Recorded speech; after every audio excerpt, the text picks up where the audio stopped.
intersection of social justice and the built environment or design. This is, just, I won't go through the whole mission statement. You can read our website, write to me, I'm happy to share as much as you want.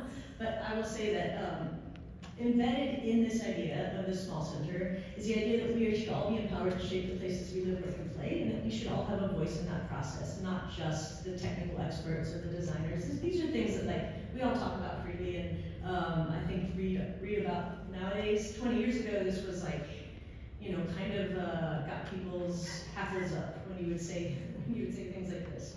For us, this process of understanding what it would be to creating a design center in that context, it was a lot about process. How do we make a more equitable process, a more inclusive process? How do we bring everyone to the table, honor their voices, understand ideas, and work together to make change? And so one of the things that we did is devise a mechanism that we could convene a jury around to look through projects that were being proposed and figure out what we might be doing on any given day. I'm going to just kind of skip ahead because this is a real overview of a presentation, but I'll say that one of our early projects was Brodat Youth Farm. And so this is a place you could visit right now in City Park. It's a 7-acre urban farm. It's about 6,000 square feet under roof. Students fully designed and built this entire facility through the small center. And in this particular project, the why of it was to make space for great ideas. We were still trying to figure out who we were, what we were, and how we could essentially use this, use our role within the academy to yes, make change, but also to advocate for ideas that we believed in, and also to propel community partners that were doing great work and help them achieve their mission. Oh man, these slides are killing me. Sorry guys. I'll give you a quick rundown about Brodat. It's a program that is based, it's like in sisterhood with the Alice Waters Emerald Schoolyard model. It's a program that's aimed at high school students. It's a first-time job opportunity for high school students that is based in farming, urban farming, but is really a leadership program, a development program for those youth. We don't, in this town and in many cities, we don't have great access to fresh foods in all parts of town. We also don't have a lot of good job opportunities for young people. And so this was looking to kind of hit both of those marks and create a place. Sorry, going back here. This is early on, some of our students meeting with the Brodat youth to devise what this campus might look like while they were working out of a temporary facility. And what we designed and built was a facility that used shipping containers to create a lot of covered outdoor spaces that could be used for teaching and incubating this early program. I'll say now, I'm going to skip ahead because these are hard to see. These are pictures of the students both designing and fabricating this facility. If you were to go to Brodat now, they have over 60 youth that work there.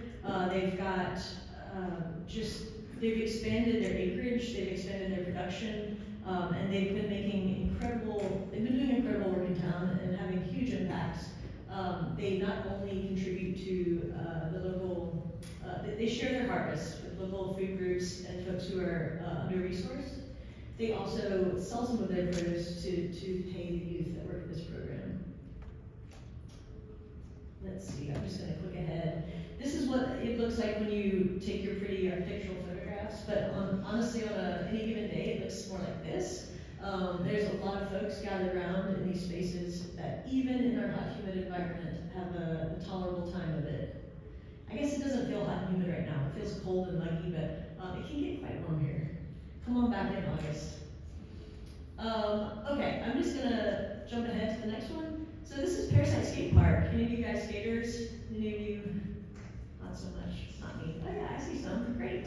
Excellent. Okay, well if you're in town for a little bit longer, go visit Parasite Skate Park. It's at the intersection of Paris Avenue and Pleasure Street. This is again one of these projects that the why to me is to build capacity.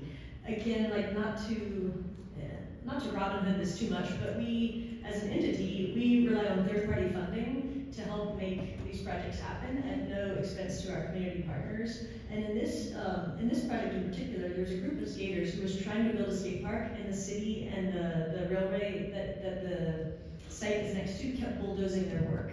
And every time they build a ramp and get all excited, then the bulldozers would come out and destroy their work. And so they asked us, but I was in touch with some of these folks, and they said, look, can you use the authenticity of Tulane, or the what do you call that? Like, basically use the clout that we have as an organization to just like call off the bulldozers while we figure this out. And we were like, absolutely. Let's figure out how we can make this happen. And so we stepped in, we got our engineer to come write a letter to the city asking them, saying there's no health and safety issues here right now. Can we just like stop with the bulldozers till we figure out how we can make a proper permitted city skate park in the city? So this is the first official skate park in the city of New Orleans. We worked in collaboration with the skaters and the city and the neighbors to figure this one out. And to me, the real win in this project is that the skaters have continued to build out phases of this project long after we've left. We helped them design and build phase 1, and they're on phase 4 right now. This is a diagram that talks about the collaboration involved in these projects, and so any project of any size, especially one of these that's in public use, requires a lot of folks, and we think about these as, this is like a satellite diagram of the key stakeholders and all the folks that you have to pull into these projects, A, to make a better project, but B, just to like get the input you need to design and make, to build consensus, to build capacity, and to ensure the longevity of a project like this. This diagram just kind of talks a little bit about the phasing. It's a large site, and the strategy, and more has been built since then, but the strategy was to book in the corners and then let the skaters organically build out the middle as time went on. And so when I talk about the phases, imagine the middle bit of this diagram being built out. And the site itself, it's located under an interstate, and that interstate just gushes water off of, that interstate just gushes water off of its scuppers into this kind of skate zone, and so a big piece was also stormwater management. Turns out that when you talk to university lawyers about building a skate park, they are really not interested. They'd rather not jump into the liability of a skate park. And it turns out that the skaters also are not interested in students doing a lot of the ramp work, because our concrete skills as young builders are not as good as the pros.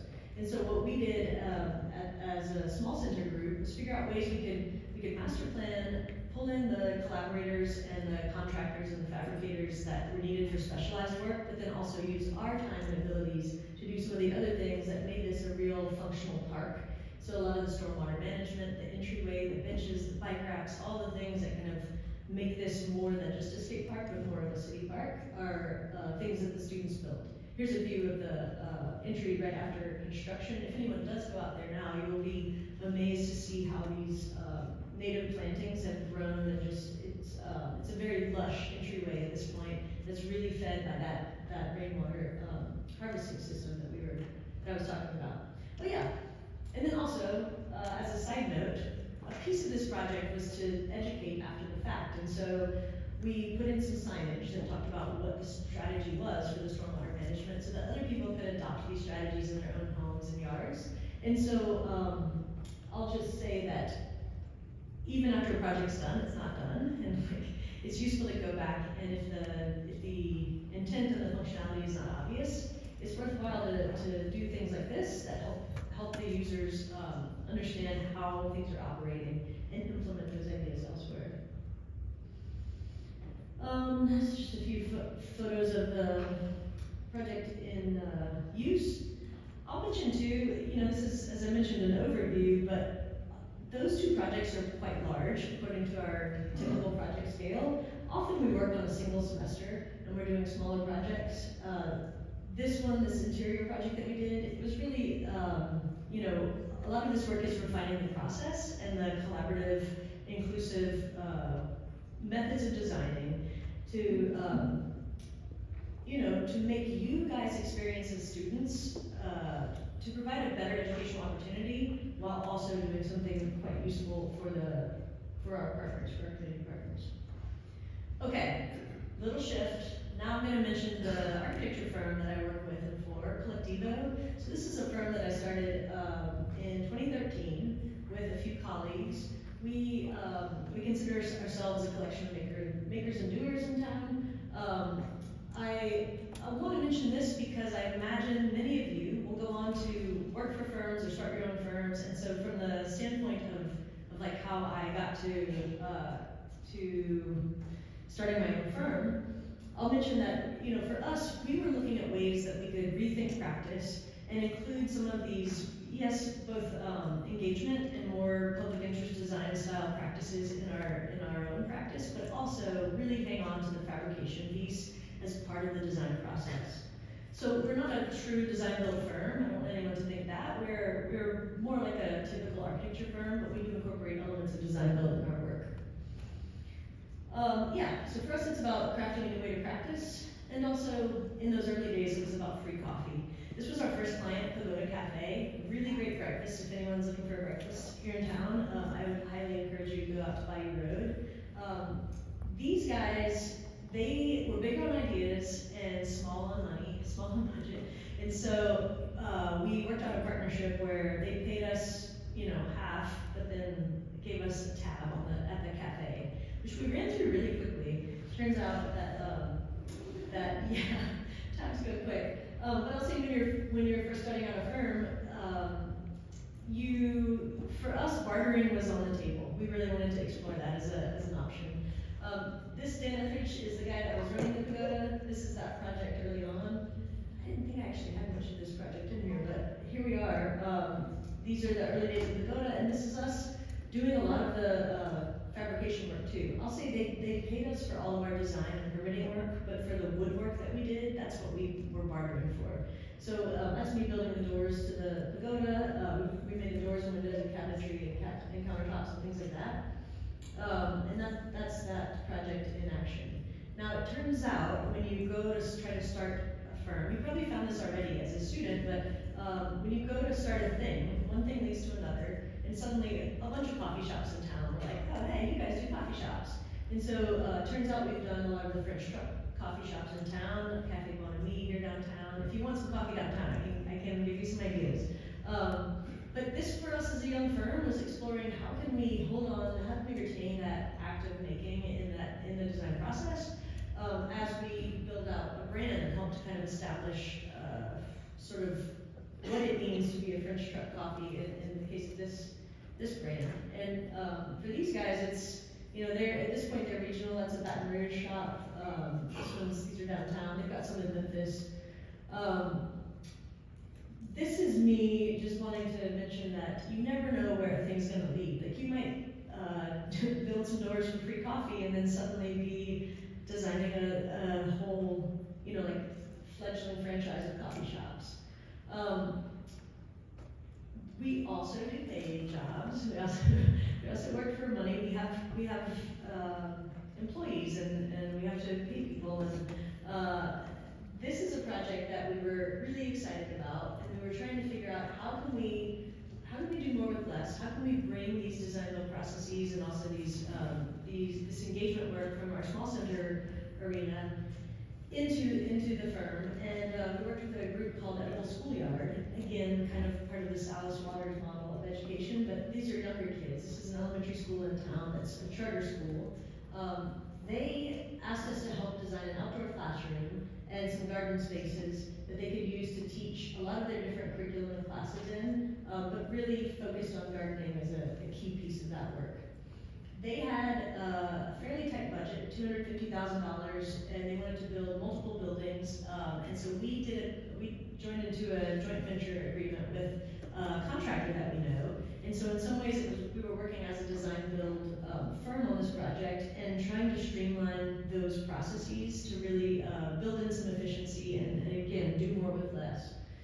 So in this case, you know, we worked with the students and faculty of this school to envision what this park space that was adjoining the school, how we could build that out and build these classrooms that still kind of treated that interstitial space between park and school as a gray zone that we used by either entity, but also really serve the purposes of the school. And again, in terms of fabrication, thinking about how we could communicate with the folks building the project in a way that really cut down on some of the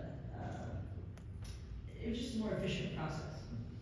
So, you know, we were out on site often with these guys, figuring these things out, coming up with some diagrams that would make it really kind of clear and efficient and easy to understand how different materials were being deployed. I will skip ahead to say, you know, this is before we cast that concrete wall that you saw with the opening slides. And this in the end is a series of buildings. There's an entryway greenhouse, a larger classroom, and some smaller teaching nodes along the way.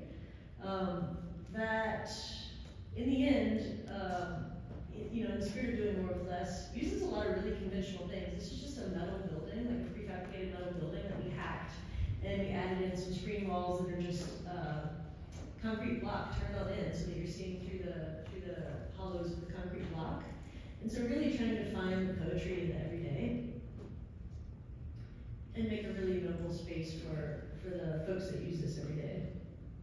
Okay, that's it for the like proper projects. I also want to say, because we're in New Orleans, because this is the Epiphany, I want to mention that there's another way that we make, and that making is part of our everyday life. The why on this one is to contain little people. I don't know if y'all have been to Mardi Gras. I think there's some folks, there's some locals in town, some of you have probably been here. Mardi Gras is joyful, it's chaotic, it's everything. It is also terrifying when you have small children, because there's really large crowds, and if they get away, whew, good luck finding them. You know, like you can put your phone number and Sharpie on your arm, but that's like it. And so we, with a collection of friends, some of them faculty here in the school, we got together and we said, all right, let's figure out how we can make a mobile baby jail, like a mobile playpen that allows us as adults to enjoy New Orleans, but our children to remain with us and safe, and full of snacks and juice boxes and all the things. And so this was the first year that we did this. We called it the Space Wagon. And here we are kind of devising what we're going to do. We built this kind of Conestoga wagon that was full of space people. And here we are on Mardi Gras Day, going through the streets. I don't know, you guys don't know these people, so I won't embarrass them. But this is us with some of our faculty colleagues going through the streets of New Orleans. And you know, the next year we were a flea circus. Our children were little fleas. They were dressed up in little flea costumes. And what's been really joyful over the years is that as our children grow, they are part of the designing and making. So here's my two kiddos, you know, really sketching out some ideas, making it happen. They're getting excited for the big day. This particular year, we were like ringleaders, and the children were the fleas of the circus. And here we are on Mardi Gras morning, going through the French Quarter. This is a parade called St. Anne. It's very much like a handmade, homespun parade where everyone really it's like show your best hot glue skills on this day, because everyone really brings it. And then I'll just mention, we also, I haven't shown you all of the floats, but this was another one where the kids were sailors being attacked by a giant, what do you call that, kraken. Okay, so that's it. I'm excited to see what you all do and build and hear the whys. So maybe in 20 years we can come back together and you can tell me what you're up to. Yeah?